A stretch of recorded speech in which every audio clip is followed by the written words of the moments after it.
안녕하세요. 김상순입니다. 예, 오늘은 경희대학교 주재호 교수님 모셨습니다. 주재호 교수님 반갑습니다. 안녕하세요. 예, 안녕하세요. 네. 먼저 제가 간략하게 주재호 교수님을 간단하게 소개를 좀 드리겠습니다. 주재호 교수는요, 미국의 웨슬리언 대학에서 정치학 학사를 하시고, 북경대학에서, 저하고 동문입니다. 북경대학에서 국제관계대학원에서 석사와 박사를 하셨어요. 국제정치 전문가이신데요. 저서로는 제가 이거 잠깐 보겠습니다. 네. 저서로는 한국인을 위한 미중 관계사, 그리고 두 번째로 팩트로 읽는 미중의 한반도 전략, 그 외에도 여러 책들이 있고요. 저하고도 함께 쓴 책이 있습니다. 이북으로 썼던 시진핑의 새로운 시대, 이런 책들을 쓰고 있고, 저하고도 계속해서 이 국제정세에 관한 얘기를 계속해서 해오고 있습니다. 주재호 교수님께서 미국과 중국에 뭐 유학할 때 차이점이라든지 혹은 네. 제가 말씀드린 거 빼고 네. 또 좀 간단한 소개를 우리 시청자분들께 좀 해주시죠. 예. 네. 아무래도 이제 미국에서 학사를 하고 중국에 와서 석박사를 하면서 같은 전공이었지만서도 아무래도 이제 다른 시각에서 미국하고 중국하고의 사이 그렇죠. 예. 굉장히 다른 시각에서 이제 국제정치학을 공부를 했고 국제 문제를 봤기 때문에 나름대로 재밌었어요. 나름대로 재밌었는데 이게 이제 특히 이제 뭐 역사라든가 뭐 국제 이슈 보게 되면 이제 다 자기 입장에서 이제 얘기를 하지 않습니까? 그렇죠. 예, 그래서 이제 중국의 입장도 이제 이해를 할 수 있는 기회가 있었고요. 그 다음에 미국에서 공부했을 때 또 미국의 입장에서 또 공부를 할 수 있어서 좋았습니다. 그래서 근데 또 재밌는 게 뭐냐면은 자기네들 입장에서 얘기할 때 자기네들 불리한 얘기를 하나도 안 합니다. 미국이나 중국이나 그렇습니까? 특히 외교사라든가 국제관계사를 보게 되면요. 그래서 미국에서 못 들었던 얘기를 중국에서 들을 수 거꾸로? 네, 그렇죠. 들을 수가 있었고, 예. 그다음에 중국에서 못 들었던 얘기는 이제 미국에서 들을 수가 있었고요. 그래서 재밌었습니다. 예. 우리가 이제 사실 이전에는 겪어보지 못했던 새로운 네. 정확하게 얘기하면 뭐 작년 11월 말부터고 네. 우리 쪽으로 얘기하면 올해 초부터인데 올해 뭐 2월 정도 그렇죠. 되겠죠. 네. 우한폐렴. 저는 네. 이제 계속해서 우한폐렴 사태라고 해서 60회 시리즈를 해오고 있었는데 예. 자, 우한폐렴 사태는 향후에 우리가 볼 때 국제정치나 경제, 국제사회 이런 모든 면에서 영향을 줄 걸로 생각이 됩니다. 네. 그죠? 네. 뭐 포스트 코로나 이런 시대가 왔다 이런 네. 얘기도 하고 있는데 우한폐렴 사태의 이전과 이후로 중국을 네. 보는 국제사회의 시각이 좀 달라지고 있어요. 그죠? 네, 그렇죠. 중국, 즉 얘기하면 중국의 가치평가에 대한 네. 신용도를 포함해서 이 가치가 좀 달라지고 있다 이렇게 네, 볼 수 네. 있는데요. 그렇죠. 한마디로 뭐 절대적인 하락세다 이렇게 볼 수도 있지 않겠습니까? 네, 그래서 그렇죠. 두 가지 질문을 좀 제가 드려볼까 하는데 우한폐렴 사태 이후에 중국에 대한 국제사회의 평가에 대해서 교수님은 어떻게 보고 계십니까? 네, 저는 이번 사태로 굉장히 치명적인 평가를 받을 것 같습니다. 왜냐하면은 특히 시진핑 시기에 지금 중국이 지금 추진하는 그 중국의 꿈, 다 알지 않습니까? 거의 중국의 꿈 중에 하나 핵심이 소위 말하는 인류 운명 공동체인데요. 근데 인류 운명 공동체를 운운하면서 그거를 정말로 시진핑 시기, 언제 끝날지 모르는 시진핑 시기 내에 달성하겠다고 나섰는데 지금 인류 운명 공동체가 저는 굉장히 위협을 받다고 생각합니다. 위협을 받고 있고 그 이유는 간단하게 말씀드려가지고 이 인류 운명 공동체라고 하는 것은 인류의 안위와 건강, 그 다음에 행복, 이거를 최종 정말 지상 최대 목표로 삼아야 되는데 이거를 이번 사태에서 다 무시하는 그 모습을 보고서 과연 인류 운명 공동체가 중국이 원한 대로 그렇게 설득력을 가질 수 있을까 그렇게 의심할 수밖에 없습니다. 네. 결국 시진핑 정부가 국내로 자기들 국내 자국 입장으로 보면 이제 중국의 꿈, 중국몽, 그다음에 중화민족의 부흥. 그런데 대외적으로 또 볼 때는 전혀 다른 얘기예요. 그렇죠. 인류 운명 공동체. 그렇죠. 그리고 그 수단들이 뭐 1대1로라든지 뭐 아시아 인프라 투자은행이라든지 뭐 맞습니다. 이런 얘기들을 하고 실크로드 기금이다 이런 얘기를 하는데 또 실질적으로 다른 행동들은 남진아해에 대한 도서 부분에 무장화시킨다거나 영유권 분쟁을 유도해서 자기들이 심지어 지금 미국도 몰아내고 있는 이런 상태이기 때문에 이런 모순들이 이번에 다 우한폐렴 사태로 어떻게 보면 그 진면목 드러났다 이렇게 보시는 그렇죠. 거죠. 예, 네. 예, 예. 자, 그러면 이제 이미 이제 알려졌잖아요. 네. 뭐 마스크 외교를 펼쳤다가 오히려 불량 네. 때문에 뭐 진단 키트도 불량이고 네. 뭐 인도나 뭐 유럽 다 지금 뭐 불량에서 반품하고 그렇죠. 이런데 네. 중국이 이미 알 거란 말이죠. 네. 뭐 공산당이 뭐 이런 거는 뭐 빠르니까. 그렇죠. 자, 중국의 외교 전략 향후에 네. 고립돼 가고 있는 중국이 그럼 네. 어떤 타겟책을 보일 것 같습니까? 좀 전망해 주시죠. 그래서 극복할 수 있는 유일한 방법은 정말로 제도의 투명성과 그다음에 전 세계 인류와 공동된 가치를 이제 공유하는 건데요. 그게 과연 이제 실현 가능한지, 그렇지 않고서는 정말로 세계 인류의 신뢰도 얻을 수 없고요. 신뢰 회복은 정말로 물 건너가는 얘기 같고요. 그래서 정말 이번 사태를 이제 통해서 보면은 우리가 지금 우한 폐렴이 우한에서 발생했는데 우한에서 이게 왜 발생됐는지 아직도 모릅니다. 그래서 네, 진실의 그렇죠. 은폐를 하고 있기 때문에 이런 면에서 제도적인 투명성이 이제 굉장히 요구가 되는데요. 그러니까는 지금 진원지는 지금 모든 증거를 다 인멸시켰잖아요. 그렇습니다. 그래서 지금 뭐 어떻게 역추적도 불가능한 상황이고. 근데 당국은 지금 거기에 대해서 진실을 얘기를 하질 않고요. 예, 그러면서 책임 전가만 하고 있기 때문에 지금 상황에서는 제일 우려스러운 게 이러한 투명성, 그 다음에 인류의 안위와 건강과 행복, 그 다음에 소위 말하는 세계 경제 지속적인 발전 가능에 대해서 그렇게 강조를 해왔지만서도 지금 이번 사태를 통해서 보니까는 아무래도 그거는 정말로 역효과가 나는 것 같습니다. 구독자분들 중에 이제 이런 네. 얘기 한 분이 이런 질문을 해서 제가 답변을 한 적은 있는데, 네. 출구 전략 중에 만약에 이제 계속해서 뭐 배상 문제라든가 이게 계속 나와서 네, 네. 몰리게 되면, 네. 자국 내에서도 이제 뭐 경제 문제나 실업 문제 이게 지금 계속 그렇죠. 더 커지고 있다 보니, 네. 자, 그런 상태에서 그러면 출구 전략으로 혹시 어느 한 지역을 무력으로, 무력 행사, 이를테면 뭐 대만이라든지, 네. 뭐 센카쿠 열도라든지, 네. 혹은 뭐 기타 다른 지역, 네. 이런 분쟁 지역을 유발을 해서 할 수 있는 가능성은 없으냐 이런 이제 독자분들께서 질문한 적이 있어요. 네, 그래서 네.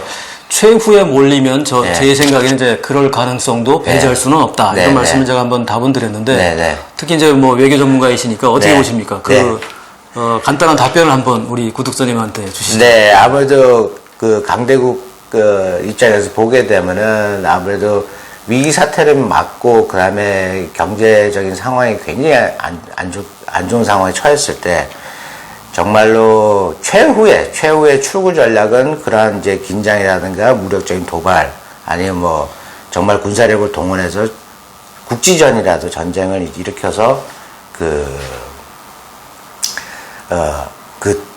어려움을 이제 극복하려는 이제 시야도 뭐좀 돌리고. 그렇죠, 예. 그렇죠. 그런 가능성은 시도가 있다고 이루어져. 이제 보시는 거죠? 그렇죠, 그렇죠. 예. 그러면서 이제 군수 산업을 이제 부흥을 시키고 그러면서 이제 소위 말하는 전쟁의 낙수 효과를 이제 볼 수 있는 이제 그런 이제 최후의 전략은 있죠.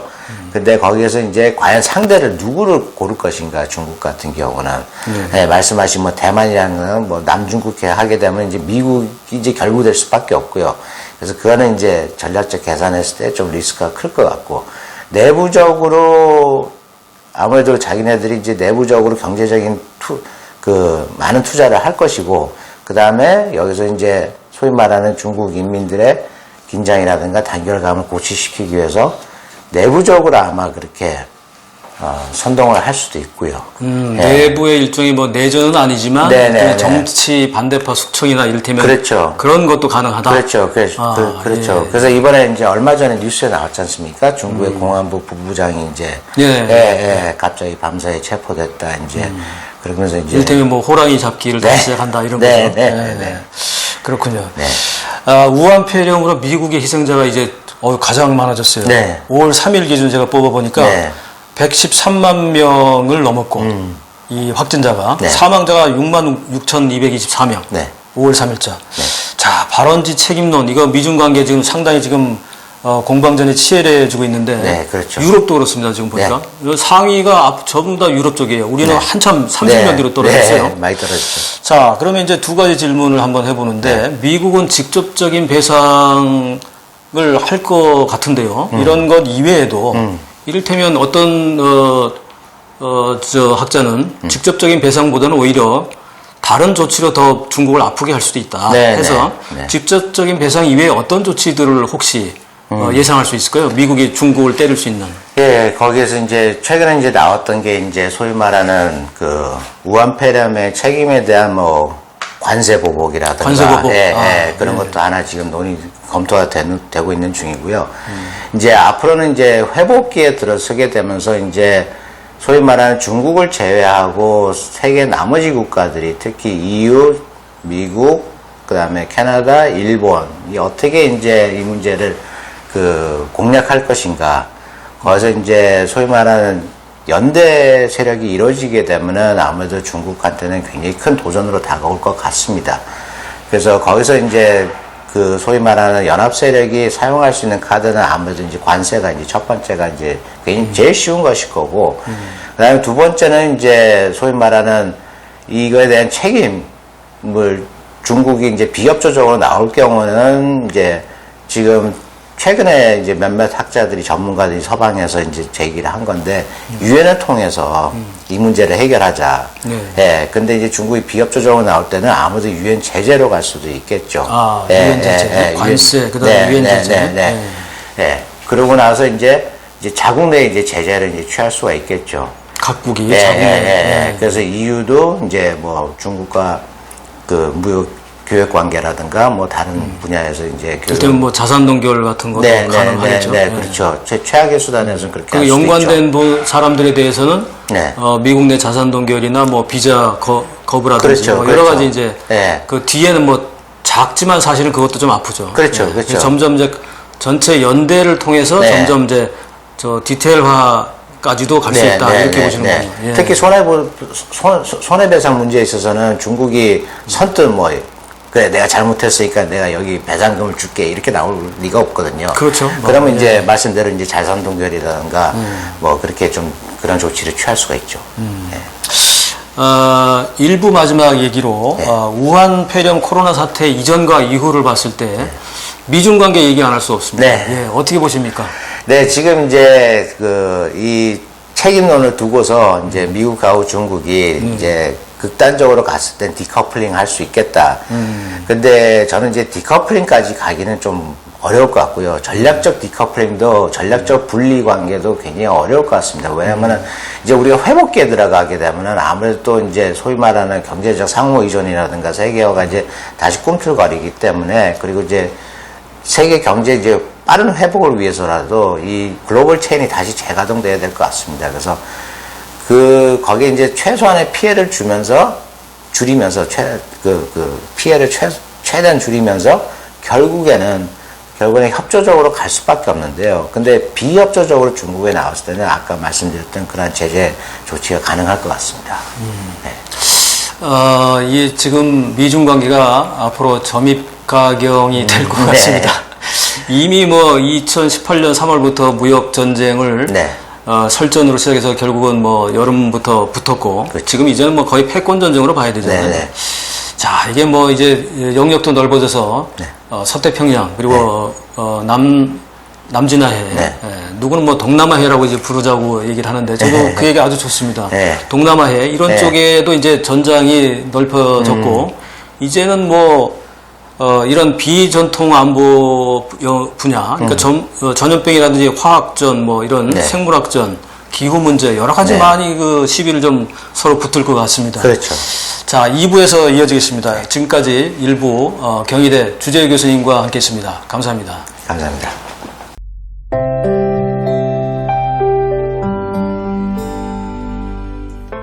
댓글 소통과 에피소드 시간입니다. 이번 주재우 교수님과의 대화 내용에서 우리는 세 가지 사실들을 주목할 필요가 있습니다. 제가 왜 사서 고생을 하며 이런 방송을 하는지에 대한 이유이기도 합니다. 세 가지입니다. 첫째, 미중 관계를 보려면 서로 비난하는 내용과 서로 자찬하는 내용들을 상호 비교해 볼 필요가 있다는 점입니다. 주 교수도 얘기를 했지만 미중 양국은 외교나 국제관계의 이슈에 대해서 서로 다른 입장으로 자기 주장을 하지만 자기들 약점은 감추려고 하고 있기 때문입니다. 예. 싸우는 사람들 양쪽의 입장을 다 들어봐야 한다는 건 사회생활의 간단한 기본 상식이죠.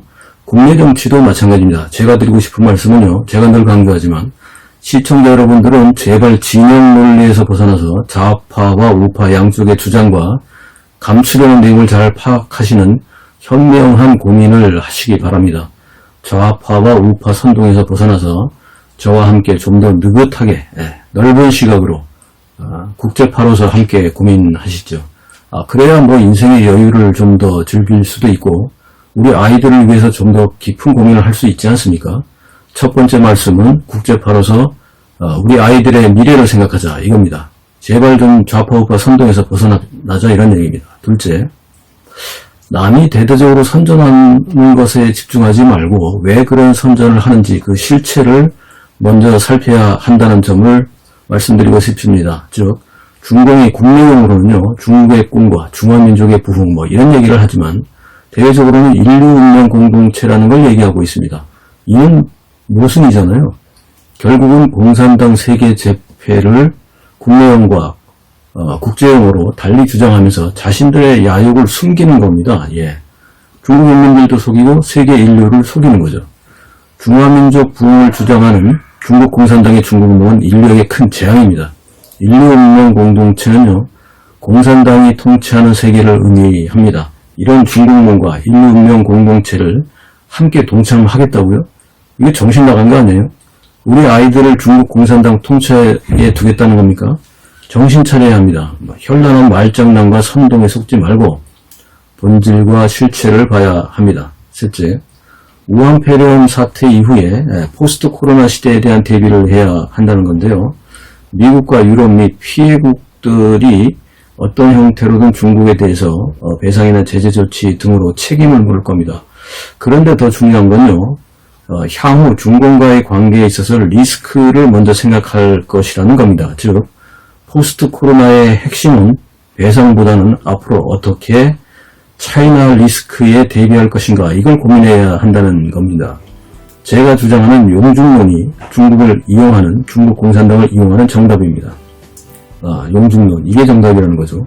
반중이 아니라 어떻게 중국 공산당과 중국 인민들을 이용할 것인가, 이걸 깊이 연구해야 합니다. 다음 방송에 뵙겠습니다. 감사합니다.